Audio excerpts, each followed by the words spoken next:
There are things that happen in the news for which you need a reporter. Like, hey, the rebels in Benghazi are getting some international military help now. How do those rebels feel about that? Call Richard Engel. He's in Benghazi. There are also things that happen in the news for which you don't necessarily need a reporter. You need an expert analyst. Like, hey, it's not just the reactors, it's the spent fuel pools that aren't getting cooled anymore at Fukushima either. How dangerous is that? Call Professor Von Hippel at Princeton. He'll know. But then there are things that happen in the news for which you do not need a reporter. You understand the facts of what's happening. You do not need an expert analyst. The layman's knowledge base is enough to understand what it all means. There are things that happen in the news for which you don't need a reporter. You don't need an expert analyst to help you understand them. What you need is a comedian in order to understand their importance. This is one of those things. The Keep the Government Open deal that the Republicans forced in D.C. on Friday night includes $39 billion in cuts below the president's budget, right? The president will give a speech tomorrow that is expected to say, I'm interested in cutting even more. The main thing driving the conversation in Washington now is concern for the deficit. The Republicans came into power in the House screaming about the deficit. The president's now echoing them on that, even as it makes economists squirm, because you're kind of supposed to run deficits in a recession. But no matter, this is what everybody in Washington is talking about. The Republicans are demanding it. The president is going along. We must tackle the deficit. We can't spend more than we take in. What is it that we take in, though? We take in tax revenues. How do we take them in? The IRS. For every dollar the IRS spends chasing money that tax evaders and tax cheats are trying to get away with not paying, for every dollar spent on that by the IRS, the government gets about $10. That's the money we take in. In the new Keep the Government Open deal, the Republicans just killed all of President Obama's request for new IRS enforcement spending. Zeroed it out. As of the end of last year, tax evaders and tax cheats had scammed the government out of $330 billion. That's all outstanding, and it's almost 10 times as much money as the Republicans and the president just cut out of the budget. 10 times that money almost is laying there for the taking. And this deal the Republicans just insisted on because they care about the deficit, insist that that money be left there, that it not be pursued. I would like some help in understanding this. For the purposes of trying to obtain that help and for other things, we are joined now for the interview by Bill Maher, the host of Real Time with Bill Maher on HBO. Mr. Maher, it is nice to see you. Thank you for being here. Good to see you, Rachel. If we get rid of the IRS altogether, then nobody will have to pay taxes and then all of our problems will be solved. Yes? Well, that's their dream world of no taxes because, as you know, the lower taxes are, somehow magically, the more revenue we have. Isn't that really what Paul Ryan's plan is still based on, that fantasy that was discredited in the 80s?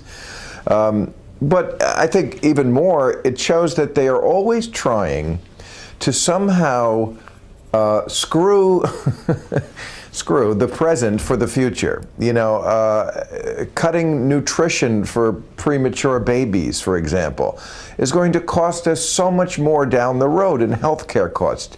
Everything in their budget seems very short-sighted this way. I'll give you an example. There was a program to pay to get rid of the tattoos that gang members sometimes have on their face. You know this, Rachel. You were in a gang. You had a tattoo. Okay. You couldn't have this job if you had a tattoo on your face. It's very hard to get a job with a tattoo on your face. So, of course, you can hear the right-wingers saying, why should we pay to help a bunch of gangbangers? Because if you do, then they can become productive members of society. See, this is the difference between just spending and investment. They think all of spending, all of investment, you know, you say investment, I hear spending. Well, sometimes it is investment, and sometimes you have to invest for the future. You know, if you buy a nice suit to get a job and you get a job, that suit pays for itself.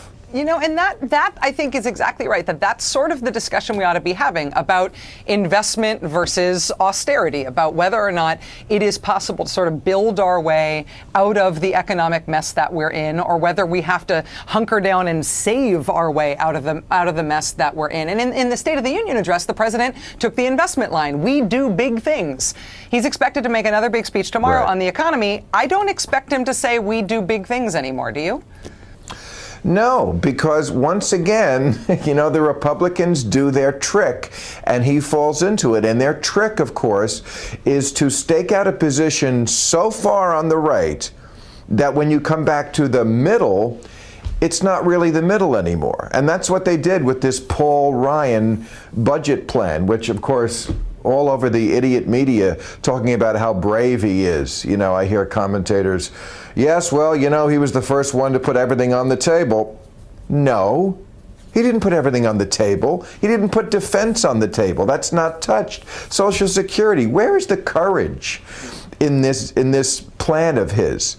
Okay, anyway, that's a different discussion, and maybe we'll have it later. But to your point, this is where the discussion starts. His fantasy budget, which funnels more money to rich people, taking away from the elderly and the poor and everybody else who can at least afford it. So now when we have Obama's response to this, it's going to be a center-right. There's nothing for progressives, truly progressive people to latch on to. I want to present what I would consider a budget on my show Friday night. And it would include cutting the defense budget in half. If we did, it's been almost doubled since 2001. If we just went back to what it was under Clinton, and also went back to the tax rates under Clinton for the rich and for everybody else, we would save $7.5 trillion over the next 10 years without taking money out of the mouths of starving children. How about that, Captain Courageous? But he's so handsome and boyish. Have you heard about the workout that he does every day? The Paul Ryan response has been, I realize it's sort of a sideshow, but it has been really, really strange and personal. You're right, they are calling him brave, and they're saying he's done this incredibly courageous thing by putting these cuts out there, but so much of it is focused on what a nice guy he seems like he is. He's not even running for anything right now. He's their budget guy. I haven't really been able to understand why the media is so man-crushed on him. Yeah, and that is the word for it. I guess it's those dreamy eyes. I don't know either, but this is, again, an old Republican trick. We saw it with Ronald Reagan. Smile, be genial, act like somebody you'd like to have dinner with or a beer with, and then do horrible things to people. Somehow this budget, which I guess they signed, the deal was for 38.5 in cuts, right? Okay, when it was 2 months ago, at $32 billion that they were asking in cuts, Harry Reid said that was draconian and unworkable.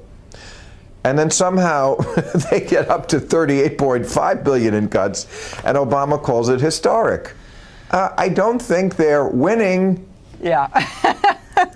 And I have to ask you, if you don't mind, if we take a break, and I'll ask you to come back in a second, but there is one instance in the last decade in which Democrats were in this exact same position with the Republicans, and they won, where President Bush, after he was reelected in 2004, suggested privatizing Social Security, and the Democrats totally won on that one. Do you mind if you stick around for a second? We'll come back and talk about how they won on that and whether they could use the same playbook.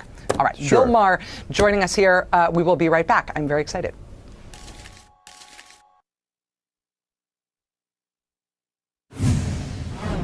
Joining us again for part 2 of the interview tonight is Bill Maher, the host of HBO's Real Time with Bill Maher. Mr. Maher, thank you for your time. Much appreciated. Sure.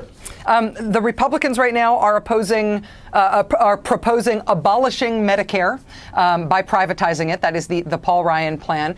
George W. Bush did that after he got reelected on the issue of Social Security. He said that he wanted to privatize Social Security. That's how he wanted to spend his political capital after getting reelected. The Democratic response to that was essentially, no, go away, never, we're never going to give you even an inch on this. And Bush lost that catastrophically. Could Democrats conceivably take the same line on defending Medicare now, or do you think they will take some sort of different, more horrible, creative approach? Yeah, it's not hard for the Democrats to win these battles. It's a very popular program. It's not hard to stand up for some of these things. They could win harder ones than this. They could have legalized pot out here if one Democrat would stand up for something that they supposedly believe in. But this is a real easy one. Old people do not like change. This idea that Paul Ryan has that, we give you $15,000, Here, I got a great way we can save a lot of money, everybody. I'm going to give the old folks $15,000. We used to have the government pay them directly. Now they're going to take that 15 grand and give it to an insurance company. You see how that's freedom instead of socialism? and by the way, here's the sticky part, though. If you need more than $15,000 worth of health care, tough would be the Republican response to that. And of course, you know, assisted living facilities cost way more than $15,000 a year. Also, older people, you know, this idea that they're going to shop around for a new plan, they do not want to shop around. I see them in the market staring at a can of peas for a half an hour. The last thing they want to do is get into some sort of a shopping situation with shark-like insurance companies. They'll come up with some complicated spreadsheet based on a website that you can click through for the PDF and Excel files, and they'll ask all the seniors to just do their comparison shopping that way. Don't worry, you guys, you have a coupon. Yeah. It's amazing. I have one strange question for you. One strange question for you about the sort of resurgence of the culture wars. One of the things that I just noticed today about that deal that the Republicans and the president came up with on Friday night is that among these sort of policy writers that are in there, the Republicans have cut off D.C.'s ability to spend its own local D.C. city funds on abortions for poor women. But they didn't insist on killing D.C.'s gay marriage law, which the Republicans had also threatened to do at this same time. So the abortion thing they're pressing ahead with, but the gay marriage thing they let slide. Do you think there's any sort of proposals for the new contours of the culture war there, or do you think it was just an oversight? I would guess oversight. If you're saying they're mellowing on the gay issue, I wouldn't count on that. Maybe. Yeah, well, it's true. I mean, there's a Bush, a McCain, and a Cheney now who are all for gay marriage. You know, what's Obama waiting for? Alabama? Yeah. Excuse me, someone's knocking. But the abortion thing, you know, that's really interesting because, as you recall, the health care debate also, at the end of the day, remember, came down to abortion. You know, this Tea Party is supposed to be about only money. It's all about the deficit and the debt. It's really the same old people who used to be the Christian conservatives when they supposedly took over the Republican Party. The Republican Party doesn't change. It rebrands itself from time to time. But it's still the same people, and they're still obsessed with abortion. And it's especially cruel when you think about what they're doing. First, they want to stop mostly poor people. That's who can't get an abortion. Mostly poor people who don't want to have a child because they probably can't take care of it. So they force them to have that child, and then they cut the funding for things like prenatal care and nutrition and Head Start. So they make this human being come into the world and give it no chance to succeed. The attack on Planned Parenthood specifically has been also very enlightening because, A, it shows that they are really willing to be known for shutting down the entire federal government over something that they think is about abortion. They are not ashamed of this at all. But Planned Parenthood, about 3% of what they do is provide abortions. Arizona Republican Senator John Kyle said 90% of what they do is providing abortions. At Fox and Friends the other day, they were talking about Planned Parenthood funding. They said that you can get your pap smears and your breast exams at Walgreens. Glenn Beck on his radio show this week said that the only people who could conceivably depend on Planned Parenthood for anything are hookers. So they're waging the sort of media and conservative and Republican war on Planned Parenthood while plainly having absolutely no idea what it is. How do you try to win a big national fight without bothering to figure out what it is that you are crusading against? Well, this is the bigger question that we run into with almost every issue. How do you get information into people's heads when so many people, you know, live in that Fox News bubble? I think this is why John Kyle thinks he is free to take a little license with the facts, you know, 3%, 90. You know, if he got it off by 5, if he said 8%, I can understand that. You know, sometimes you get a little difference. You know, remember when Dick Armey called Barney Frank Barney Fag? Well, it's Frank Fag. Very close. 3%, but 90%? And then his statement after that, or the one his office put out, he didn't intend it as a factual statement. Wow. You know, in a world full of political liars, one man One man now has taken the crown. This guy stepped up to the plate and hit an 8-run homer with that one. He didn't intend a statement that includes a percentage, a numbered fact as a factual statement. Yes, because John Kyle's a hippie. He's an artist. He was speaking in a very loosey-goosey he was painting a picture for you. So don't take it factually.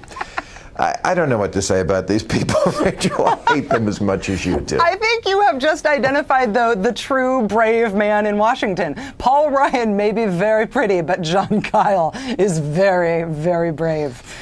Bill Maher, the host of HBO's Real Time with Bill Maher, thank you so much for being on with us, Bill. It's really nice to see you. Thank you. Anytime, Rachel. You can see Bill doing stand-up on April 17th at the Morris Performing Arts Center in South Bend, Indiana, and on April 21st at Memorial Auditorium in Raleigh, North Carolina. Details on those shows on our website in case you missed them, which is maddowblog.msnbc.com. We'll be right back.